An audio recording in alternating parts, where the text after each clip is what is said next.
I'd use to start us off on some meetings that we think under, and that's referee education, support and opportunities. So if you have a look at Narrawonnie, which is the association I'm from, a lot of people around Victoria would think that our association is quite healthy. We've got 194 financial members in 2008, and we had 19 referees active on state panels, and that was everything from the NBL right down to the panel.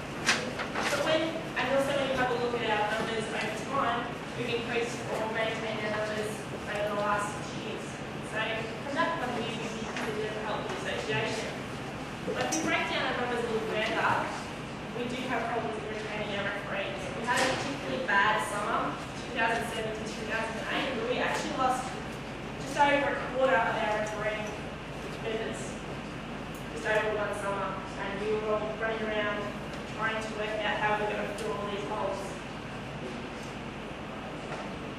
Also, it's been a problem not just in 1 year, but over a significant period of time. This graph actually shows us that looking at our numbers from 2002, over 70% of our referees that were active in 2002 no longer referee anymore. And it's a similar picture as you move through time. So we're losing a percentage of referees every year.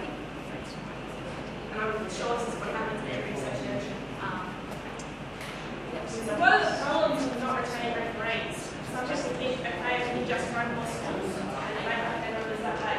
So there's actually quite a few problems. The first is that we end up having a lot of younger referees already. And we've seen over time that we're getting a higher number of referees under the age of 21. And the problem with this is not just that we're getting younger referees in, is that the other problem is these referees that are a little bit older in their 20s, a lot of them are our senior panel representatives. They're on junior panel, they're on Big B. We don't see them a lot during the winter season at domestic level because they're too busy at those levels to run around Big B every weekend or junior panel Friday nights or even racing times. So we're getting a lot of our referees in this age bracket repping our senior basketball. And that can be quite tough for a 14 or a 15-year-old to be repping senior men's or even women's. It also means that our experience is varied up. Most of our referees have only got a few years under their belt in terms of refereeing experience. And if you think back to the other slide, we're really having a problem retaining referees 23 and 4 year mark. That's about when they turn 18 to 21.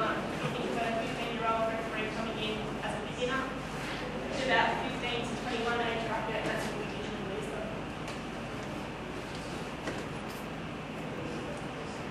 Why do we have problems retaining referees? Well, we need to also have a look at what motivates people to become referees. And what we did, another one was I just asked a few of the newer referees why they became referees. Most of the time, you find it's to earn a bit of money or have a bit of a part-time job. Other motivations can be for fitness. A lot of players, this is another way to perhaps recruit referees and to sell refereeing as a bit of a part-time job for players, is that it's a great way to learn the rules, to understand the game a bit better, to improve their playing skills. As a referee, I actually became a referee to help my playing career. I actually ended up being a much better referee than a player. But that wasn't my original motivation. It was to try and help me with my anticipation skills as well as slow around the court. And it did help me with that. So that's another way of selling refereeing as a job to players in the currently playing. People do it because their friends are doing it. They want to have a friendship group with rugby, the social side of it. It's a flexible job, okay? A lot of students do refereeing because they know when it gets to exam period, they can say to us, people are paid, got exams on, I have a couple of weeks off. Not many jobs can do that. And some of the more senior referees in particular, they want to put something back into the game, they want to help out, so that's why they become a referee. Why do members quit?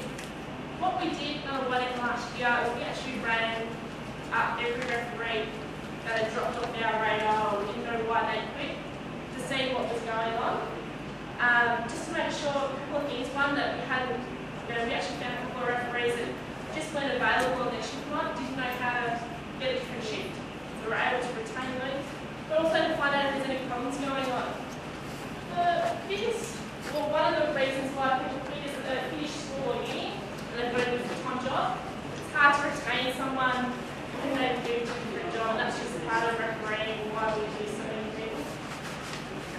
Some people, they just went and picked up criticism, or it wasn't the job for them, they got abused, or had a bad night, or had a series of reports, or something like that, so they decided just to throw the towel in.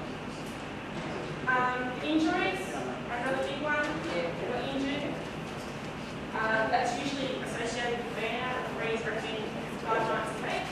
They don't feel like they're getting opportunities to progress to the next level, or not getting help through food, or it doesn't fit in with their commitments anymore. So what motivates referees to keep officiating? This is very important to identify this so that we can look at how to retain our referees.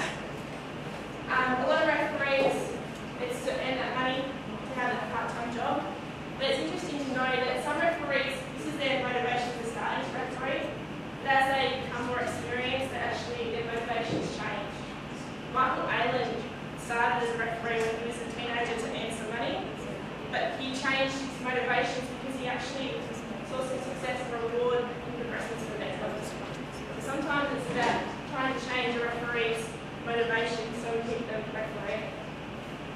Other reasons are the love, the passion, and the enjoyment. If you don't enjoy what you do, you're not going to continue refereeing. So we've got to make sure that our referees are enjoying what they do, and it's not hard for them to referee. And also the social and the friendship groups. So what are some of the ideas from your associations that you know are being used to help to retain referees or to motivate referees, to educate them or support them, or provide opportunities? Last question, do any associations give sort of other rewards to their referees, like, you know, a referee of the year or a photo up or something like that? Are there any of that sort of things around? What are they? We do photos, we do a referee of the month, and we'll base that on maybe a variety of games that they do, or if they can come back and actually take one of our junior referees and do a little bit of coaching. So their refereeing job's not becoming star-mate, they actually become the teacher rather than the taught, so it's sort of like a chain reaction. And then we change their shirts and offer trophies and vouchers and things like that. We're much the same. We do a referee of the year, but also referee of the month, where we give them a $100 voucher. We've got a sponsor on board, and they're very happy to help with that. And they also get a little write-up in the newspaper, a local newspaper each month, just to recognise those who are doing the right thing and helping the communities, whatever their area. We incorporate our awards with the junior presentations, basketball at the end of the year, because I think you've got to keep referees and players together so that they're awarded in front of the players as well as the players' awards. So I don't think we interact enough with players and vice versa. Yeah, we have best referee in the stadium, best male referee outside of the very ceremonies we do every day ceremony. Then we have a best male and best female in the ranks, and we have the best junior under 18 female and the best junior under 18 male. What else is there? And we have lots of awards and that, and we do it all, and we have a presentation night where we have a dinner and we do it all in that manner. Does anyone run development squads? We run the youth development squad for the age 15 to 17, and this year we brought in a rookie squad that goes in below that. The youth development squad's a 3-year program, and the rookie squad's a 1 to 2 year program. With the view of getting them in, introducing them to junior representative basketball in New South Wales and under 12s, and sort of saying, okay, well, here's your development path if you want to go ahead with it. If they don't, that's great, but if they do, sort of the next step is up into the junior squad. How often do you run the development squad meetings? Once every 4 to 6 weeks, so it's planned. I'm the referee's development manager at my stadium, and I've taken over the program this year. But in past years, it's been run by senior referees from the panel, and in future years, I'd like to give that off to our senior referees, but this year I've taken it on. getting those new referees back into your program. We run a 4-week intensive development squad at the end of the year, and we pass on to our new referees who will run a session on mechanics or dealing with conflict to great hunter. Development squads, I mean, obviously 14 and 15-year-old referees don't handle criticism brilliantly well. You need to give them that support there. Does anyone else have any other ideas on how to run education programs? Can I ask another question? Does anybody run, a lot of us run competitions for primary school children. It's huge in Victoria with McDonald's. Is there any programs out there that run a referee for primary school children? Because I know a lot of primary schools, the kids are asked to referee their class games at the schools. Do any of us do any work in the primary schools that teaching referees? Well, I know I'm a PE teacher in my first year at the moment, and I will definitely be later doing a unit on officiating. And mainly that just comes from my background as a referee, that I think it's important that they know the role of an official as well. But other than that, I don't think that there's any programs in place I'm aware of.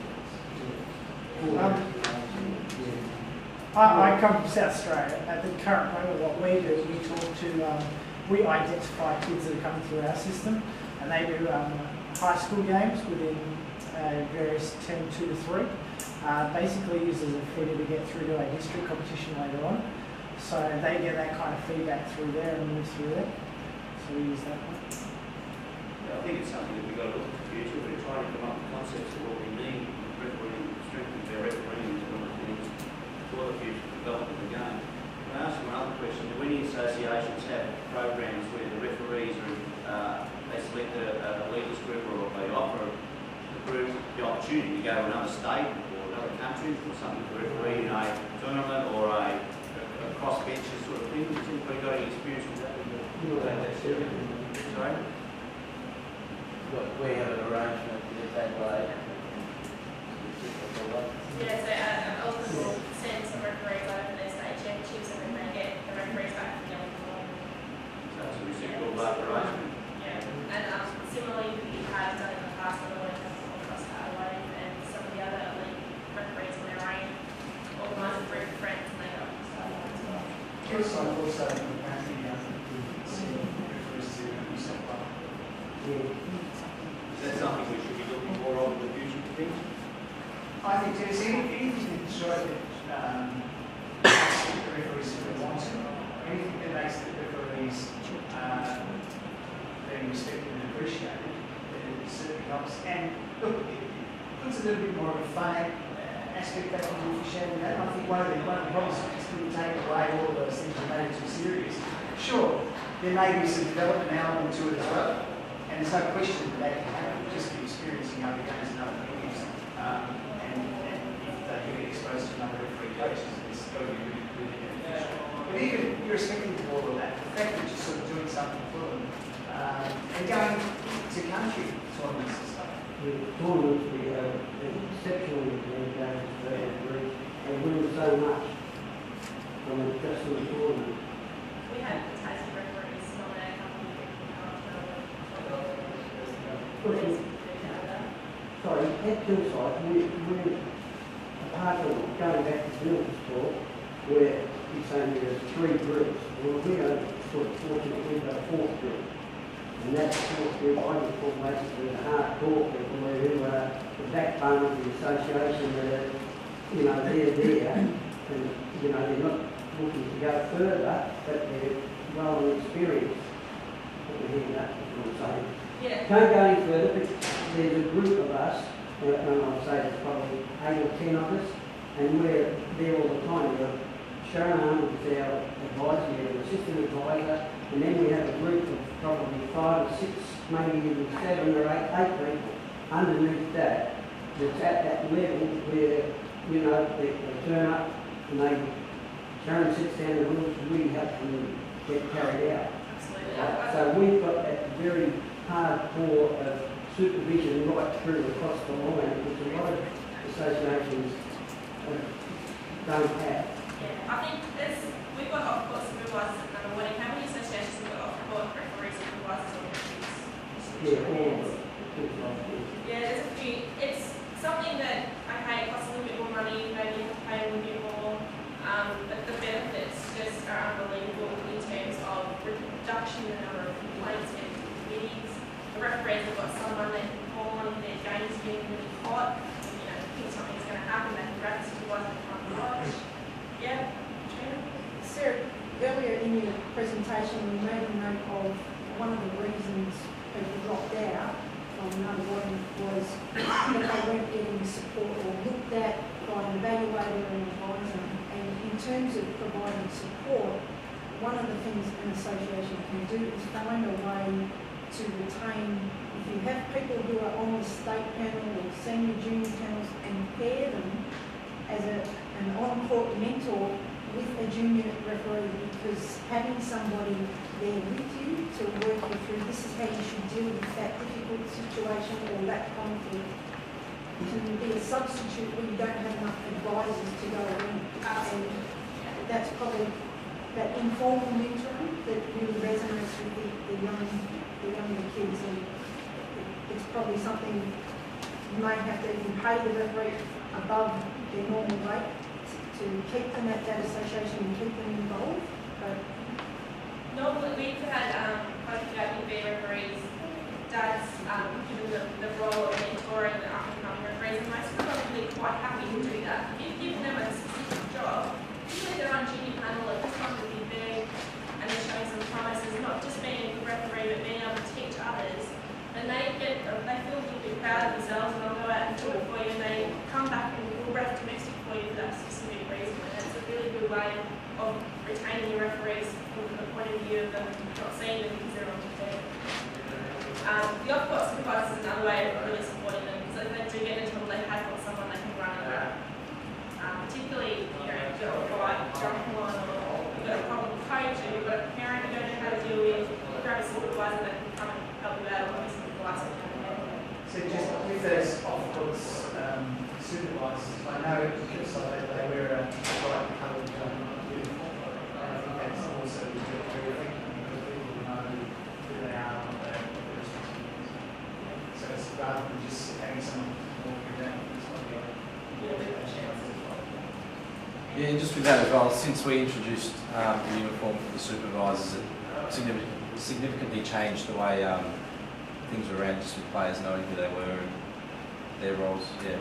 Absolutely, and it means that players won't write as many letters to you, I believe, because they get their brief out at the court at the time, and get it out of their system, and they feel like they've done something about it, and they don't remember to write an nasty letter to them. So I guess it's also really important to identify the right people to the supervisors.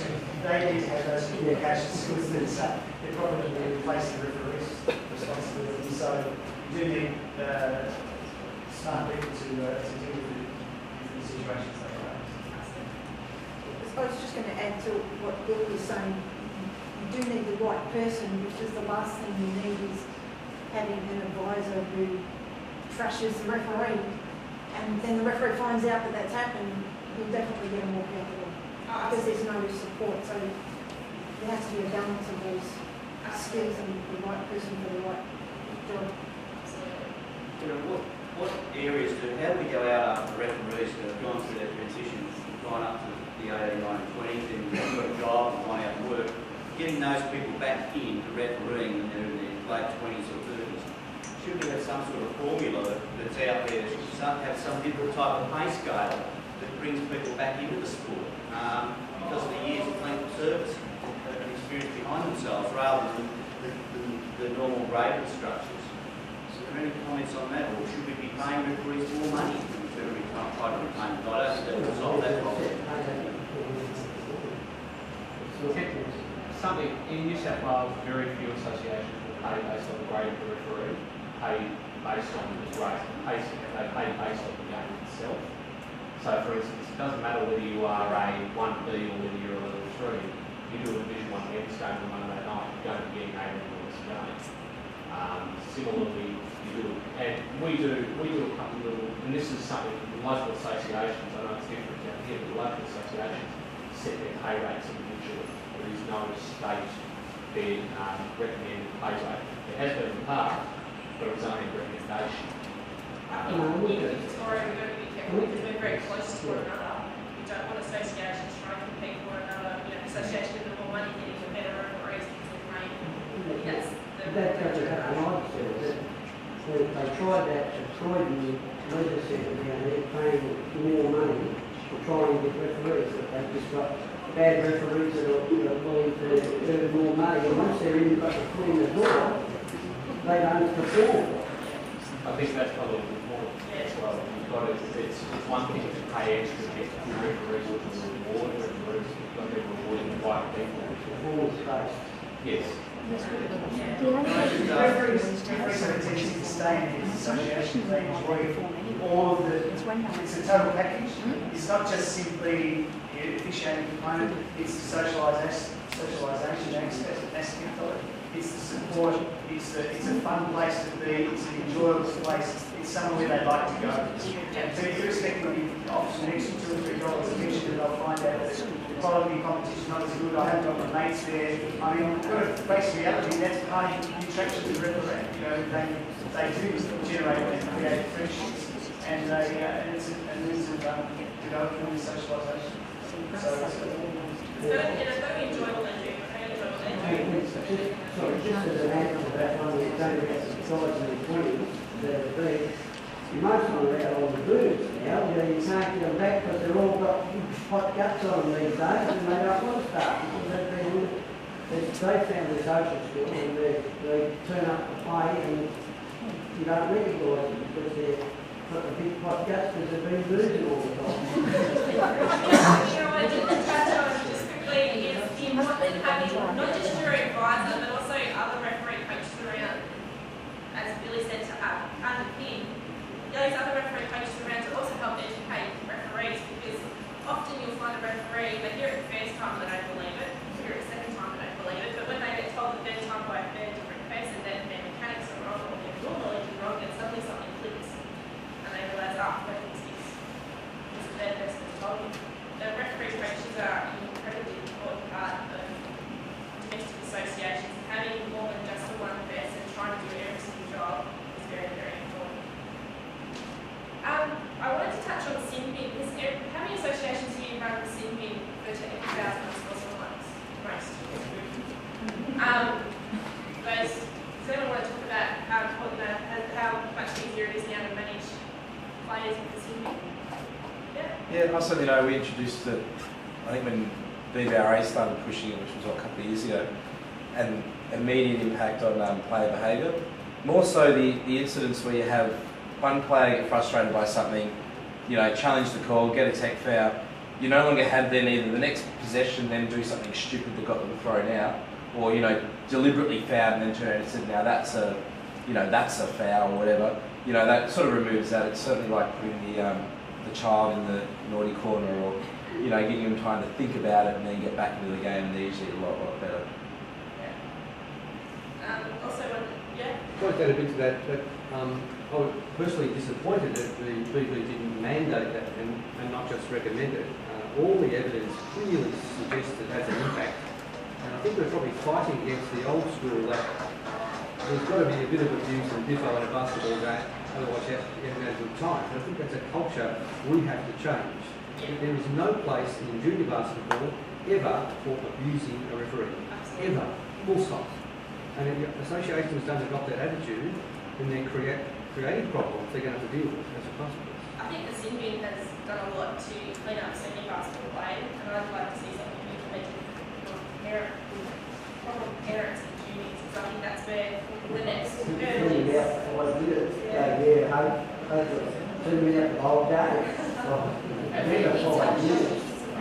At Bankstown, we brought in the sin bin for technical fouls, not for unsportsmanlike, 2 years ago, and we halved our judiciary rate. We also brought in the zero tolerance rule for players, spectators and coaches, which is basically you don't have the right to overtly have a go at a referee. You ask the question respectfully, and basically we brought that in 2 years ago again, ended up giving a couple of parents a couple of weeks break. We're now down to this season, we only had one coach suspension based on that, and he got 5 weeks for basically going nuts at the referee.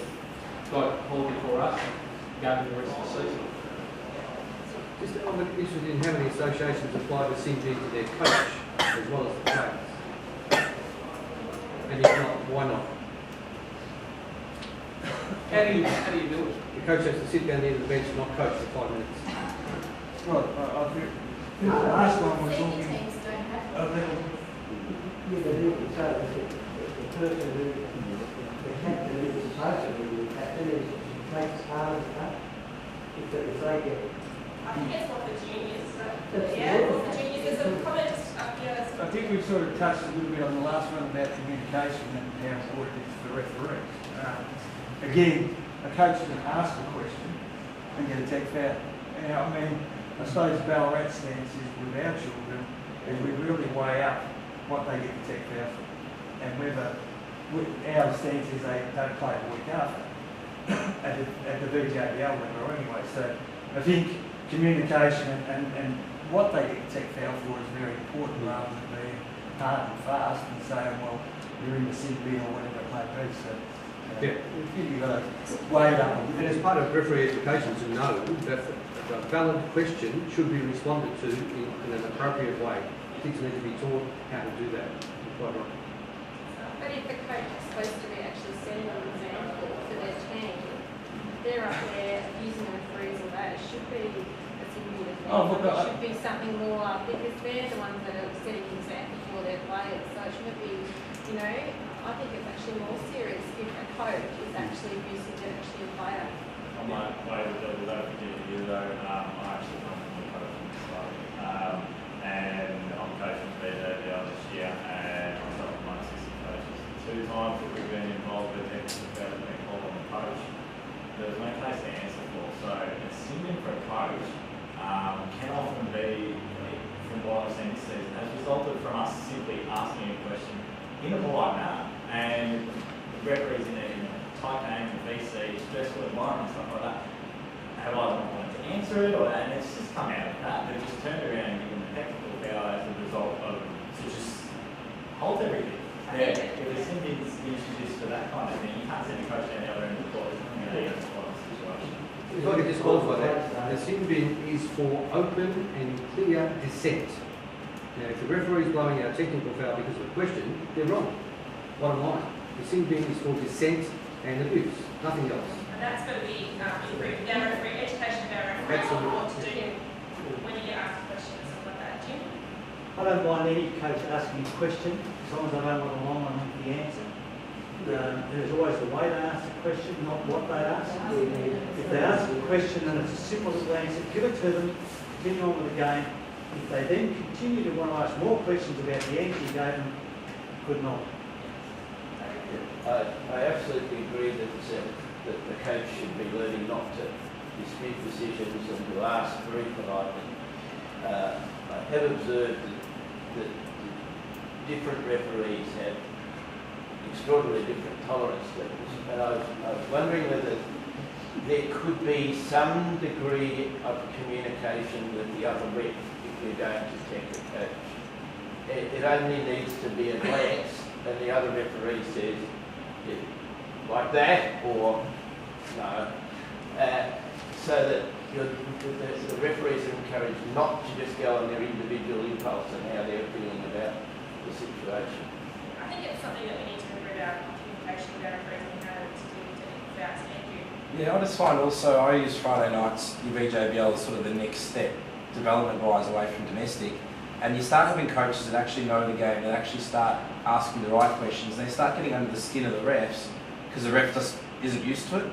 And so quite often it's sort of a defensive measure that they're tech fouling a coach who might be asking the appropriate question, or, you know, and it's just an experience thing where you're obviously trying to teach them ways to manage it. They sort of need that experience at the same time. It's the uniqueness of our sport. How many other sports allow a coach to ask a question of referees in the game? So should there be a Why are we allowing that? Well, there is a procedure set down, isn't it? While on court, you have to mainly ask nobody else to question. I think it's fine that Ken Turner would be one instance I would say he was using the technical foul all the time.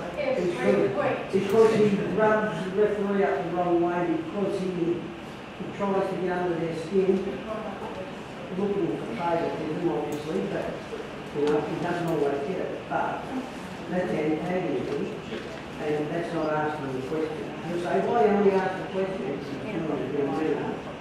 trying to intimidate the referee. But he has learned But that's how I'm saying, I'm just using that as an example, and there are others like that. Alright, let's not move on, away from Sydney, but the other thing I think is really important with referees retaining and increasing your enthusiasm and your excitement in the sport is to provide them with opportunities to progress.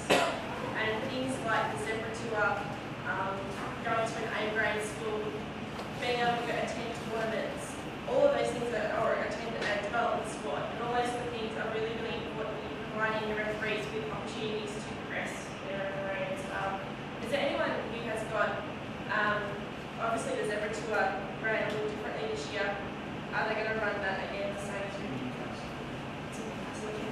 Okay.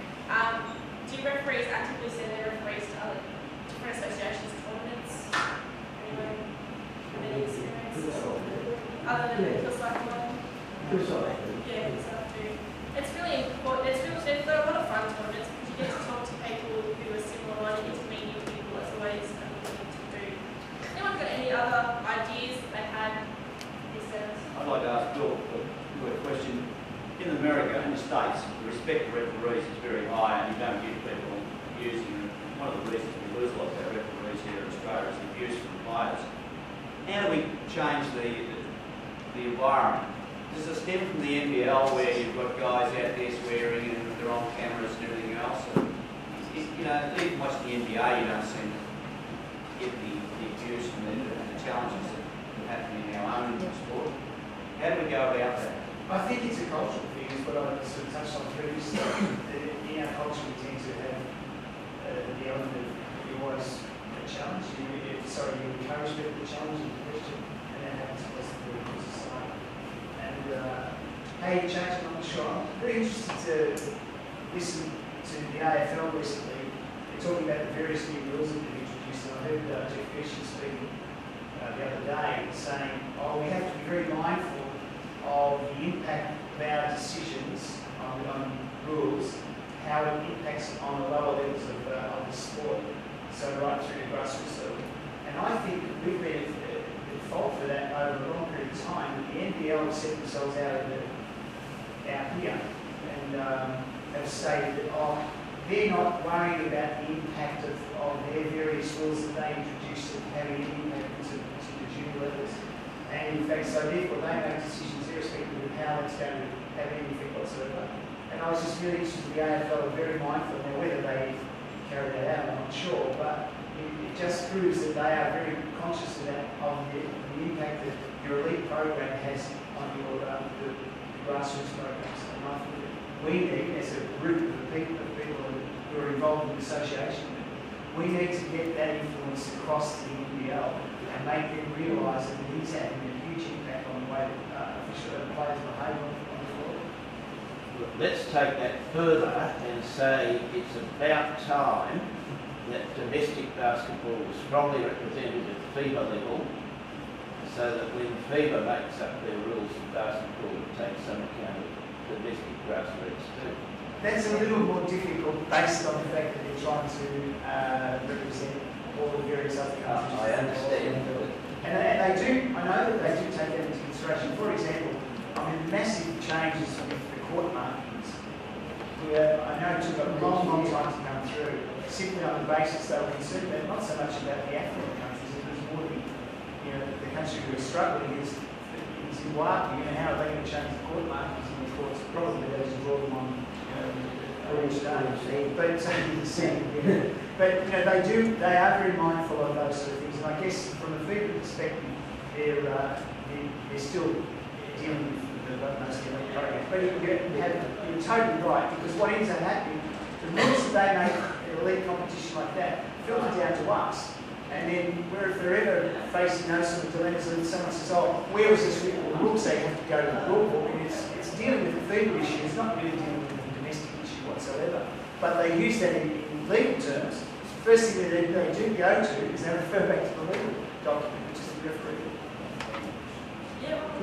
Yeah, I know you're pumped for time, but just to comment on the last three comments as well, I've spent the last 6 years in Japan, and talking about culture, Our culture is completely different to overseas. Now, I've been to probably 20, 30 state tournaments, 6 national tournaments, probably more than that, if you combine ones that I haven't participated in. I reckon I've seen maybe 3 to 4 technical fouls the whole 6 years. So you have a technical foul in the tournament, it's the talk of the whole tournament. And it's just the culture. And I think talking about FIBA as well, FIBA can't come through and do anything in regards to toughening up the referees, because you go to some of these countries and there's no problems. So it's definitely something that's more homegrown as an Australia thing than anything else. There's one more question. Hand up there in the back there. Sorry, did you want to ask a question? Yeah. With that, is there any way that as the referees, you can actually send out something to direct domestically to say that we're not accepting this? And if it comes out from Basketball Victoria, it seems to have a lot more give than if it comes out from a local association to say, well, we're not going to accept you questioning the referees' decisions. Because we're all saying the referees are leaving because they've been abused, and yet on the other hand, we're not doing anything to stop the abuse. So we're sitting here saying, we're losing the referees because they've been abused, but let's walk out the door and... They've got the, I noticed that we've had the no tolerance for abuse placard before, so they're out now. But it's probably something that the BPRA needs to do. Yeah, and I mean, we need to go through the BJBL as well, so that they agree to the fact that information is disseminated to all the people who need to know about it. Because the other last one that that came part of our is a Basketball Victoria technical commission that could implement that. I mean, they were responsible for the introduction of synergy. That's another area that I'm sure is on the agenda to discuss. It's basically saying zero tolerance with regards to coaching play. Well, that zero tolerance came out with Owen Ash. There's been nothing Yeah, else that's really, followed. I don't think it was ever really documented as such. I mean, the problem about zero tolerance is it's very, very hard to draw the line at zero tolerance. If you know, it's like when you try and teach referees, you say, whatever you do, don't ever say to a player, if you say one more word, I'll technical foul you. Because then they turn around and say, you're a nice bloke. And you go, what do I do now? You know, I've just said if you say something, you know, you point painting to a total point. So zero tolerance is very, very difficult to implement. It means that you cannot accept one single thing. To carry that correctly, you cannot accept anything, irrespective of what they say, how nice they are about it, irrespective of all of those things. You've got to have zero tolerance, you've got to implement it totally. We're getting back to the point where we're getting a lot of authority to do that. Those 40 and 50-year-old kids that are out there, and they don't know how to handle that. Okay, well, I'm going to wrap up. Let's start. There's a couple of questions, but I'd like to thank Sarah.